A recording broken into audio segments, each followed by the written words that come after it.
In Shakespeare's As You Like It, the Duke has been exiled by his brother, also a Duke, and is living in the woods like Robin Hood with his band of usually merry men. However, it's one of these company in the wild who sings the song, "Blow, blow, thou winter wind," and he reminds us all that they're in exile because of the ingratitude and malice of the Duke's brother.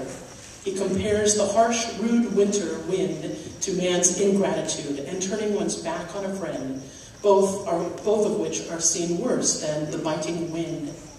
But in the end, the evil brother sees the wrong of his ways and repents, restores all, and there's a big quadruple wedding, and everybody lives happily ever after.